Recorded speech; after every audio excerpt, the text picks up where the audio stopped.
പത്തനംമാറ്റിന്റെ കിടില എപ്പിസോഡിലേക്ക് എല്ലാവർക്കും സ്വാഗതം. അങ്ങനെ കല്യാണിയും കിരണും ജ്വല്ലറിയെ കുറിച്ച് കാര്യമായി തന്നെ അന്വേഷിക്കുന്നുണ്ട്. അങ്ങനെ കിരൺ ആദർശിനോട് സംസാരിക്കാൻ വേണ്ടി ഗസ്റ്റ് ഹൗസിലേക്ക് പോവുകയാണ്. അങ്ങനെ കിരൺ ആദർശിനോട് പറയുന്നുണ്ട്, ആദർശ് നീ എന്തായാലും ജ്വല്ലറിയിൽ കയറി പറ്റണം.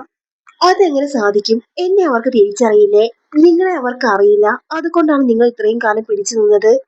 നിങ്ങൾ ഡിസൈനർ എന്ന് പറഞ്ഞിട്ടില്ല എവിടെ കയറി പറ്റിയത്. ഇനി ഞാനും നിങ്ങളെ ബന്ധമുണ്ടെന്നറിഞ്ഞാൽ അവർ നിങ്ങളെ അവിടുന്ന് ഇറക്കി വിടും എന്നൊക്കെ പറയുന്നുണ്ട് ആദർശ്. എന്നാൽ നല്ലൊരു വഴി ഞാൻ പറഞ്ഞു തരാം. നീയായിട്ടല്ല മറ്റൊരാളായാണ് അങ്ങോട്ട് വരേണ്ടത്. നീ ഒരു സിഖുകാരനായിട്ട് അവിടെ കയറി പറ്റണം. എന്നിട്ട് അവരുമായി ഡീൽ ഒപ്പിടാൻ തയ്യാറാണെന്നും അവരുടെ ഗോൾഡിന്റെ ഡിസൈനിങ് കാര്യങ്ങളെ കുറിച്ച് നന്നായി അവരുടെ പുകഴ്ത്തി പറയണം. അങ്ങനെ വലിയൊരു പണക്കാരന്റെ വേഷത്തിൽ നീ ജ്വല്ലറി കയറി പറ്റണം എന്നൊക്കെ പറയുന്നുണ്ട് കിരൺ. അതൊക്കെ വളരെ നല്ല കാര്യമാണ്. ഇനി എങ്ങാനും പിടിക്കപ്പെടുമോ? പിടിക്കപ്പെട്ട് കഴിഞ്ഞാൽ ശത്രുക്കളെ ഒരിക്കലും കണ്ടെത്താനാകില്ല. ആ സമയം കിരൺ പറയുന്നുണ്ട്, നീ ഒന്നും കൊണ്ട് പേടിക്കേണ്ട. ഒരിക്കലും നമ്മൾ പിടിക്കപ്പെടില്ല. എല്ലാ കാര്യവും ഞാൻ പറഞ്ഞു തരാം. അതുപോലെ നീ ചെയ്താൽ മതി എന്നൊക്കെ കിരൺ പറയുന്നുണ്ട്. അങ്ങനെ ആദർശ് കിരൺ പറഞ്ഞതുപോലെ വേഷം കിട്ടുകയാണ്. അങ്ങനെ ആദർശ് ആ വേഷത്തിൽ കിരണിനെ പോയി കാണുകയാണ്. ആ സമയം കിരൺ അത്ഭുതത്തോടു കൂടി നോക്കുന്നുണ്ട്. എടാ, നിന്നെ കണ്ടിട്ട് ഒട്ടും മനസ്സിലാകുന്നില്ല. അത് കേട്ട് ഞാനീ അത് തന്നെ പറയുന്നുണ്ട്. എനിക്കെന്തായാലും സമാധാനമായി കിരൺ. അഥവാ പിടിക്കപ്പെട്ടാൽ പിന്നെ ആൾമാറാട്ടത്തിന് ജയിലിൽ പോയി കിടക്കേണ്ടി വരും. എടാ, നിന്നെ കണ്ടുള്ള ഒറിജിനൽ പഞ്ചാബി ലുക്കാണുള്ളത്. അതുകൊണ്ട് നീ ഒരിക്കലും പേടിക്കേണ്ട. ധൈര്യത്തിൽ തന്നെ അവിടെ കയറി പറ്റിക്കോ.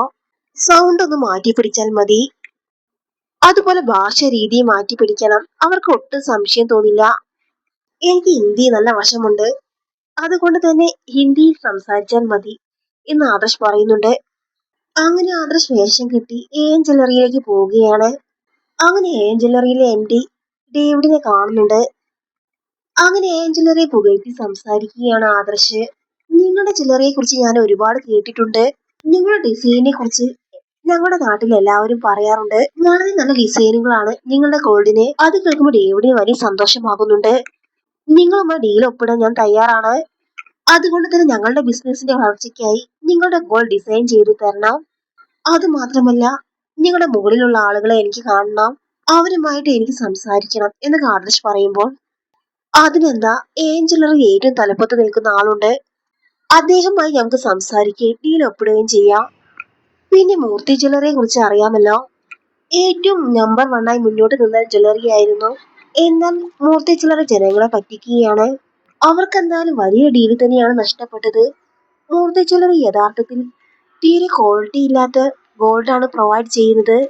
ആ സമയത്ത് ആദർശ് മനസ്സ് ചിന്തിക്കുന്നുണ്ട്, അതേടാ, നിങ്ങളുടെ കള്ളത്തരങ്ങളൊക്കെ ഞാൻ കണ്ടുപിടിച്ചു തരാം. യഥാർത്ഥത്തിൽ ആരാണ് ചതിച്ചതെന്ന് അറിയാൻ പോകുന്നതേ ഉള്ളൂ. മൂർത്തി ജ്വല്ലറി നിങ്ങൾ ചതിച്ചതല്ലേ? എന്തായാലും മൂർത്തി ജ്വല്ലറിയെ തകർക്കാൻ ആർക്കും കഴിയില്ല എന്ന് ആദർശ് ചിന്തിക്കുന്നുണ്ട്. ആ സമയം ഡേവിഡ് ചോദിക്കുന്നുണ്ട്, എന്താ സാർ എന്താ ചിന്തിക്കുന്നത്? ഞാൻ ആ മൂർത്തി ജ്വല്ലറിയെ കുറിച്ച് ചിന്തിച്ചതാണ്. എന്തൊരു വലിയ ജ്വല്ലറി ആയിരുന്നു. എത്ര പെട്ടെന്നാണ് മൂർത്തി ജ്വല്ലറി തകർന്നത് തന്നെ. അതെന്തായാലും സാരമില്ല. എന്തായാലും അത് അതിന്റെ വഴിക്ക് പോകട്ടെ. നമുക്കെന്തായാലും മൂർത്തി ജ്വല്ലറിയിലെ കള്ളത്തരങ്ങൾ മനസ്സിലാക്കാൻ പറ്റിയില്ലേ എന്ന് ആദർശ് പറയുന്നുണ്ട്. അങ്ങനെ ആദർശ് ചോദിക്കുന്നുണ്ട്, ഇവിടുത്തെ ആ സാർ ആരാണ്? അദ്ദേഹത്തെ ഒന്ന് പരിചയപ്പെടണമെന്നുണ്ട്. ഇവിടുത്തെ സാറിന് അങ്ങനെ എല്ലാവരുമായി പരിചയപ്പെടുന്നത് ഇഷ്ടമില്ല. എന്തായാലും ഞങ്ങൾക്ക് വലിയ ഡീലാണ് കിട്ടിയത്. ഇതുവരെ ഇത്രയും വലിയൊരു ഡീല് കിട്ടിയിട്ടില്ല.